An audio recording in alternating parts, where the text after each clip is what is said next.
Hello friends, कैसे हैं आप। हिंदी साहित्य की इस क्लास में आपका बहुत बहुत स्वागत है, जहां हम आचार्य रामचंद्र शुक्ल द्वारा लिखित हिंदी साहित्य का इतिहास पढ़ रहे हैं। इसमें हम फ्रेंड्स भक्ति काल तक पहुंच गए हैं, जहां पर हम भक्ति काल की सूफी काव्यधारा को पढ़ रहे हैं। फ्रेंड्स, अगर आपको वीडियो अच्छा लगे और ये सीरीज़ पसंद आ रही हो तो चैनल को सब्सक्राइब कर दीजिए और चैनल के साथ जुड़ जाइए, ताकि हिंदी साहित्य की ये पूरी सीरीज़ आप अच्छे से देख सकें, अच्छे से उसके नोट्स आदि बना सकें। तो आइए देखते हैं।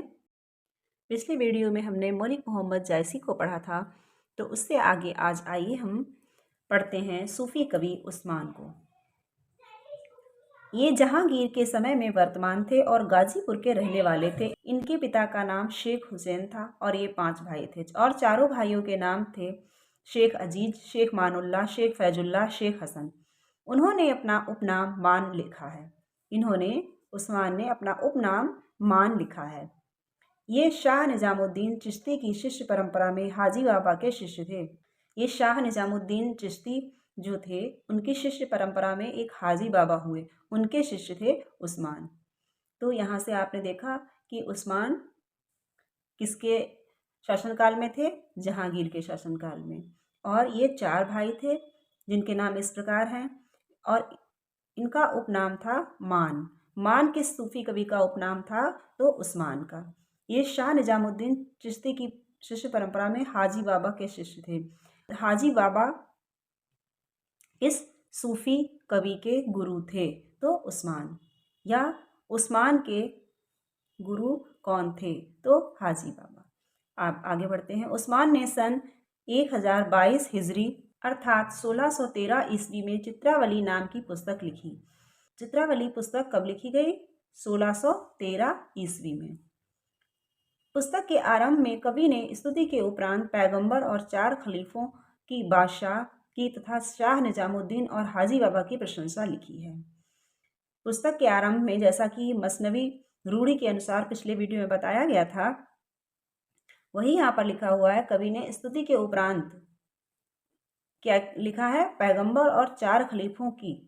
किसकी? पैगंबर और 4 खलीफाओं की, बादशाह जहांगीर की, शाह निजामुद्दीन की, हाजी बाबा की प्रशंसा लिखी है। इन्होंने अपनी पुस्तक में किस किस की प्रशंसा लिखी है? तो 4 खलीफों की, बादशाह जो उस समय जहांगीर थे उनकी, शाह निजामुद्दीन की, और अपने गुरु हाजी बाबा की प्रशंसा लिखी है। उसके आगे गाजीपुर नगर का वर्णन करके कवि ने अपना परिचय देते हुए लिखा है। तो उसके आगे इन्होंने गाजीपुर नगर का वर्णन किया है और अपना परिचय इस प्रकार दिया है। किस ग्रंथ में गाजीपुर नगर का वर्णन मिलता है? तो वह मिलता है चित्रावली में, जो कि उस्मान द्वारा लिखित है। अब अपना परिचय इन्होंने इस प्रकार दिया है। आदि हुता विधि माथे लिखा, अक्षर जाय पढ़े हम सीखा, देखत जगत चला सब जाई, एक वचन पे अमर रहाई, वचन समान सुधा जग नाही, जेहि पाए कवि अमर रहाही, मोहू चाऊ उठा पुनिहिए, हो अमर यह अमृत पिए। कवि जो है वचन जो लिखते हैं, वचन के समान सुधा अमृत जग में कोई नहीं है। जेहि पाए कवि अमर रहाही, जिसको पाकर, जिसको लिखकर कवि अमर हो जाते हैं। मोहू चाव उठा पुनिहिए, मेरे हृदय में भी ये चाह उठी, हो अमर यह अमृत पिए, कि यह अमृत पीकर मैं भी अमर हो जाऊं। कवि ने यह अमृत पीकर अर्थात कवि बनकर, कवि ने योगी ढूंढन खंड में काबुल, बदख्शां, खुरासान, रूस, शाम, मिस्र, इस्तांबुल, गुजरात, सिंहलदीप आदि अनेक देशों का उल्लेख किया है। इन सब काबुल, बदख्शां, इन सब का उल्लेख कवि ने किस खंड में किया है? तो योगी ढूंढन खंड में इन सभी जगहों का जिक्र कवि ने किया है, इन देशों का उल्लेख किया है। सबसे विलक्षण बात है जोगियों का अंग्रेजों के द्वीप में पहुंचना। अब इन्होंने यहाँ पे सबसे विलक्षण बात क्या दिखलाई है कि जोगी जो थे वो अंग्रेजों के द्वीप में पहुंचे। बलनदीप देखा अंग्रेजा, तहाँ जाई जही कठिन करेजा, ऊंच नीच धन संपत्ति हेरा, मद बराह भोजन जिनकेरा। मद बराह भोजन जिनकेरा, और तहाँ जाई, कहाँ? अंग्रेजों के द्वीप में, वही जाए जही कठिन करेजा। कवि ने इस रचना में जायसी का पूरा अनुकरण किया है। जो जो विषय जायसी ने अपनी पुस्तक में रखे हैं, उन विषयों पर उस्मान ने भी कुछ कहा है। कहीं कहीं तो शब्द और वाक्य विन्यास भी वही हैं, पर विशेषता यह है कि कहानी बिल्कुल कवि की कल्पित है।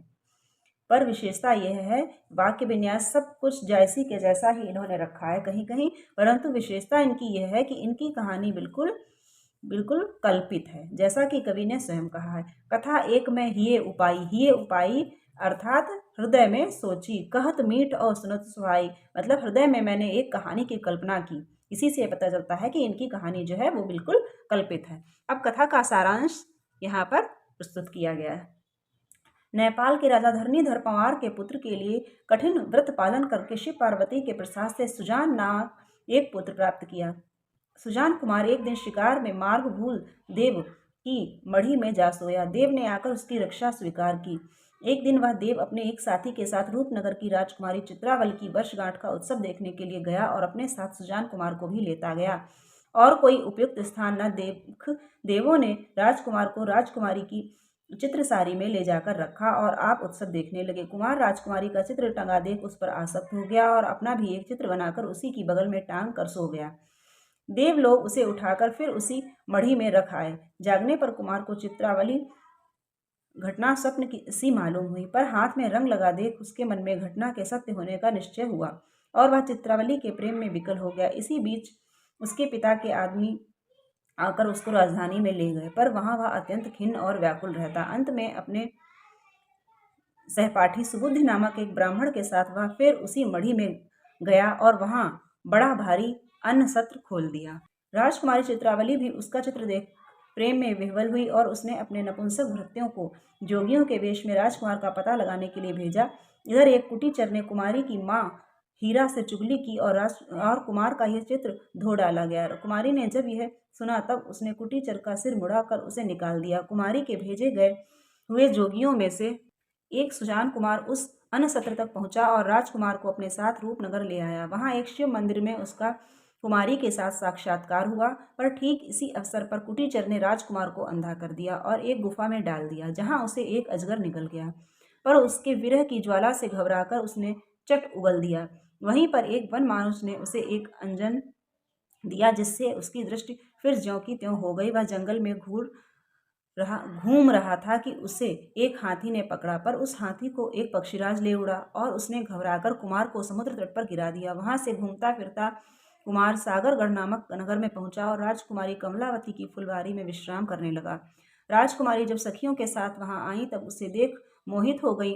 उसने उसे अपने यहाँ भोजन के बहाने बुलवाया। भोजन में अपना हार रखवाकर कुमारी ने चोरी से अपराध में उसे कैद कर लिया। इस बीच सोहिल नाम का कोई राजा कमलावती के रूप की प्रशंसा सुन उसे प्राप्त करने के लिए चढ़ाया। सुजान कुमार ने उसे मार भगाया। अंत में सुजान कुमार ने कमलावती से चित्रावली के न मिलने तक समागम न करने की प्रतिज्ञा करके विवाह कर लिया। कमलावती को लेकर कुमार गिरनार की यात्रा के लिए गया।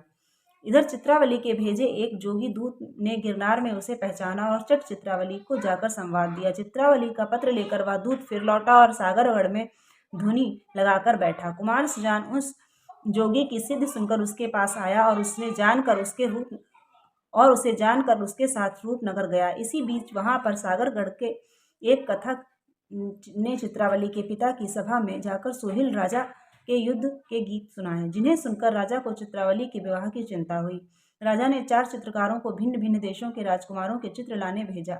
इधर चित्रावली का भेजा हुआ वह जोगी दूत सुजान कुमार को एक जगह बैठाकर उसका आने का समाचार कुमारी को देने आ रहा था। एक दासी ने वह समाचार द्वेषवश रानी से कह दिया और वह दूत मार्ग ही में कैद कर लिया गया।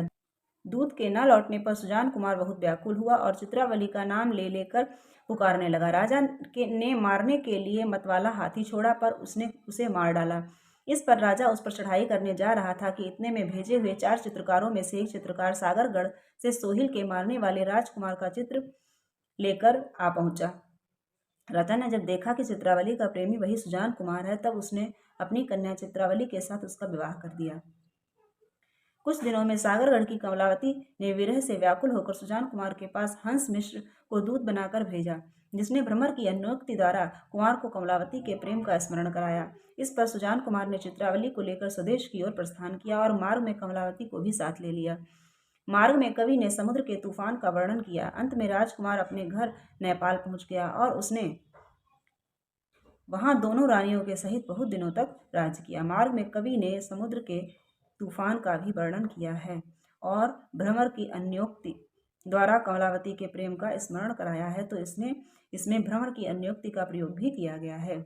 जैसा कि कहा जा चुका है, उस्मान ने जायसी का पूरा अनुकरण किया है। जायसी के पहले के कवियों ने 5-5 अर्धालियों के पीछे एक दोहा रखा है, पर जायसी ने 7 चौपाइयों का क्रम रखा और यही क्रम उस्मान ने भी रखा है। पहले आपने पढ़ा है कि सत्यवती कथा में और मंझन और कुतुबन ने भी 5-5 अर्धालियों पर एक दोहा अपने ग्रंथों में रखा है, परंतु जायसी ने 7 चौपाइयों का क्रम रखा है। 7 चौपाइयों पर इन्होंने एक दोहा रखा है, तो इसीलिए उस्मान ने इनका अनुकरण किया है, तो उस्मान ने भी 7 चौपाइयों पर एक दोहा रखा है। कहने की आवश्यकता नहीं, इस कहानी की रचना भी बहुत कुछ आध्यात्मिक दृष्टि से हुई है। इसकी रचना भी आध्यात्मिक दृष्टि से हुई है, जिस प्रकार पद्मावत की। कवि ने सुजान कुमार को एक साधक के रूप में चित्रित ही नहीं किया, बल्कि पौराणिक शैली का अवलंबन करके उसने उसे परम योगी शिव के अंश से उत्पन्न तक कहा है। साधक के रूप में चित्रित किया है और परम योगी शिव के अंश से उत्पन्न उसको कहा है। नायक सुजान कुमार को महादेव जी राजा धरणीधर पर प्रसन्न होकर वर देते हैं कि देखु देत हों आपन अंसा। महादेव जी ने प्रसन्न होकर राजा धरणीधर से क्या कहा? देखु देत हों आपन अंसा, अब तोरे हुई हों निज बंसा, कि मैं अपना ही अंश तुम्हें प्रसन्न होकर दे रहा हूँ। कमलावती और चित्रावली अविद्या और विद्या के रूप में कल्पित जान पड़ती हैं। कमलावती और चित्रावली अविद्या और विद्या के रूप में कल्पित जान पड़ती हैं, कि विद्या और अविद्या के रूप में इनकी कल्पना की गई है। सुजान का अर्थ ज्ञानवान है। सुजान का अर्थ ग्रंथ से क्या ज्ञात होता है? ज्ञानवान। साधन काल में अविद्या को बिना दूर रखे सत्य ज्ञान की प्राप्ति न हो सकती है। अब अगर सुजान कमलावती को दूर नहीं रखता तो वो चित्रावली को प्राप्त नहीं कर सकता था। जैसे अविद्या को बिना दूर रखे सत्य ज्ञान या विद्या की प्राप्ति नहीं हो सकती। इसी से सुजान ने चित्रावली के प्राप्त न होने तक कमलावती के साथ समागम न करने की प्रतिज्ञा की थी। जायसी की ही पद्धति पर नगर, सरोवर, यात्रा, दान, महिमा आदि का वर्णन चित्रावली में भी है। सरोवर क्रीड़ा के वर्णन में एक दूसरे ढंग से कवि ने ईश्वर की प्राप्ति की साधना की ओर संकेत किया है। जो सरोवर क्रीड़ा का वर्णन किया है उसमें इन्होंने ईश्वर प्राप्ति की साधना की ओर संकेत किया है। चित्रावली सरोवर के गहरे जल में यह कहकर छिप जाती है कि मुझे जो ढूंढ ले उसकी जीत समझी जाएगी। सखियां ढूंढती हैं और नहीं ढूंढ पाती हैं। सरोवर ढूंढ सवै पचरहीं, सरोवर में सब ढूंढ रही हैं। चित्रिन खोज न पावा कहीं, और कहीं खोज नहीं पा रही। निकसी तीर भई बैरागी, धरे ध्यान सुख बिनवह लागी। गुप्त तो ही पावही का जानी, परगट मह जो रहे छपानी। चतुरानन पढ़ी चारों वेदू, रहा खोज पै पाव न भेदू। हम अंधी जही आप न सूझा, भेद तुम्हार कहाँ लो बूझा। कौन सुठाऊं जहाँ तुम नाही, हम चख जोत न देखई काही। इस प्रकार कहते हैं कि हमको अगर ढूंढ सको तो ढूंढ लो, तो सखियां जो हैं ढूंढने का प्रयास करती हैं और ढूंढ नहीं पाती हैं। तो जिस प्रकार साधक जो है ईश्वर की प्राप्ति के लिए ईश्वर को ढूंढने की राह पर निकलता है और चतुरानन पढ़ चारों वेद पुराण आदि पढ़ के ईश्वर की प्राप्ति का मार्ग ढूंढता रहता है परंतु ढूंढ नहीं पाता है। फिर अंत में क्या होता है? कौन सुठाऊं जहाँ तुम नाही, ऐसा कौन सी जगह है जहाँ तुम नहीं हो। हम चख ज्योति न देखें काई, हम आपकी ज्योति को देख ही नहीं पा रहे हैं। खोज तुम्हार सो जह दिखरा बहु पंथ, कहा होई जोगी भय और बहुत पढ़े ग्रंथ। खोज तुम्हार सो जह दिखरा बहु पंथ, खोज तुम्हारी वही कर सकता है जिसको आप स्वयं ही पंथ दिखा दें, रास्ता दिखा दें। कहा होई जोगी भय, और जोगी होने से और बहुत सारे ग्रंथ पढ़ने से कोई लाभ नहीं है। अर्थात जिस पर ईश्वर की कृपा नहीं होती है वो ईश्वर को प्राप्त नहीं कर सकता है। जिस प्रकार यहाँ पर दिया है, खोज तुम्हार सो जय दिखरा बहु पंथ। जिस प्रकार रामचरितमानस में तुलसीदास ने लिखा है, सोई जानई जहि देहु जनाई, जानत तुम्हें तुम्हें हुए जाई। वही बात यहाँ पर इन्होंने लिखा है कि जो तुम्हारी खोज, जिसको आप रास्ता दिखा देते हो वही आपकी खोज कर पाता है। विरह वर्णन के अंतर्गत षट ऋतु का वर्णन सरस और मनोहर है। ऋतु बसंत नौतन बन फूला, यहाँ बसंत ऋतु और विरह वर्णन का और षट ऋतु वर्णन का भी प्रसंग है। ऋतु बसंत नौतन बन फूला, जहाँ जहाँ भंवर कुसुम रंग भूला। आह कहाँ सो भंवर हमारा, जहि बिन बसत बसंत उजारा, रात बरन पुनि देख न जाई, मानहु दवा देहु दिसलाई, रतिपति दुरध ऋतुपति बलि, कानन दे आए दलमली। ये लाइन जो है जो चित्रावली की है, इनका आप स्क्रीनशॉट ले लीजिए और आराम से पढ़ लीजिएगा। तो यहाँ पर ये उस्मान की चित्रावली का वर्णन था, उसकी कथा भी आपने, जो कथा का सार था वो भी देख लिया है, और उसमें जो महत्वपूर्ण बातें थी वो भी देख लिए हैं, और उसका जो पद्मावत से साम्य था वो भी आपने समझ लिया है। अब आइए देखते हैं शेख नबी को। ये जौनपुर जिले के दोस्तपुर के पास मऊ नामक स्थान के रहने वाले थे और संवत 1676 में जहांगीर के समय में वर्तमान थे। ये शेख नबी जो थे जौनपुर जिले के दोस्तपुर के पास मऊ नामक स्थान के रहने वाले थे। जौनपुर जिले के मऊ नामक स्थान के रहने वाले थे और संवत 1676 में, अब इन वहाँ पर ईस्वी में दिया हुआ था, ये संवत में दिया हुआ है, में जहांगीर के समय में वर्तमान थे। ये भी जहांगीर के समय में वर्तमान थे और उस्मान भी जहांगीर के समय में वर्तमान थे। इन्होंने, उनका समय जो है वो ईस्वी में दिया था, जबकि इनका समय जो है वो संवत में दिया हुआ है। इन्होंने ज्ञानदीप नामक एक आख्यान काव्य लिखा, जिसमें राजा ज्ञानदीप और रानी देवजानी की कथा है। इन्होंने क्या लिखा? ज्ञानदीप नामक एक आख्यान काव्य लिखा, जिसमें राजा ज्ञानदीप है और रानी देवजानी की कथा है। तो शेख नबी द्वारा लिखा गया प्रेमाख्यानक कौन सा है? ज्ञानदीप। इनका समय क्या है? 1676, संवत 1676। इनके समय में शासक कौन थे? जहांगीर। ये कहाँ के रहने वाले थे? जौनपुर जिले के दोस्तपुर के पास मऊ नामक स्थान के। और ज्ञानदीप एक ऐसा प्रेमाख्यानक काव्य है जो कि नायक प्रधान है। ऐसा कौन सा प्रेमाख्यानक काव्य है जो नायक प्रधान है? तो वहाँ पर आप ज्ञानदीप का नाम लेंगे। जिस प्रकार सभी प्रेमाख्यानक जो है वो नायिका प्रधान है, तो नायिका के नाम पर उनका शीर्षक जो है वो नायिका के नाम पर है, उसी प्रकार ज्ञानदीप का शीर्षक जो है वो नायक के नाम पर है। यही प्रेम मार्गी सूफी कवियों की प्रचुरता की समाप्ति समझनी चाहिए। पर जैसा कहा जा चुका है, काव्य क्षेत्र में जब कोई परंपरा चल पड़ती है तब उसके प्राचुर्य काल के पीछे भी कुछ दिनों तक समय समय पर उस शैली की रचनाएं थोड़ी बहुत होती रहती हैं। वैसे तो यहाँ पर सूफी काव्य का समापन समझना चाहिए प्रेम मार्गी सूफी कवियों का, परंतु आचार्य शुक्ल कहते हैं कि जब कोई परंपरा चलती है तो एकदम से समापन उसका नहीं होता है, उसके पीछे भी थोड़ी थोड़ी उस प्रकार की रचनाएं होती रहती हैं, पर उनके बीच कालांतर भी अधिक रहता है। परंतु अंतर ये रहता है कि उनकी जो परंपरा रहती है उसके और जो बाद की रचनाओं में समय का अंतर अधिक रहता है और जनता पर उसका प्रभाव भी वैसा नहीं रह जाता। जैसे कि एक जब परंपरा चल रही होती है, अपने उच्चतम शिखर पर होती है, उसका जैसा प्रभाव होता है वह बाद की रचनाओं का नहीं रह जाता। अतः शेख नबी से प्रेम गाथा परंपरा समाप्त समझना चाहिए। अतः जो है इन्होंने शेख नबी से प्रेम गाथा परंपरा समाप्त समझना चाहिए, ऐसा कहा है आचार्य शुक्ल ने। ज्ञानदीप के उपरांत सूफियों की पद्धति पर जो कहानियां लिखी गईं उनका संक्षिप्त उल्लेख नीचे किया जा रहा है। ज्ञानदीप के उपरांत यह ज्ञानदीप जो इन्होंने लिखी है शेख नबी, और शेख नबी से ही इस प्रेम गाथा परंपरा का समापन समझना चाहिए, परंतु अब इसके उपरांत जो भी सूफी कहानियाँ लिखी गई हैं उसका भी उल्लेख थोड़ा बहुत आचार्य शुक्ल ने दिया है, जो हम अगले वीडियो में पढ़ेंगे।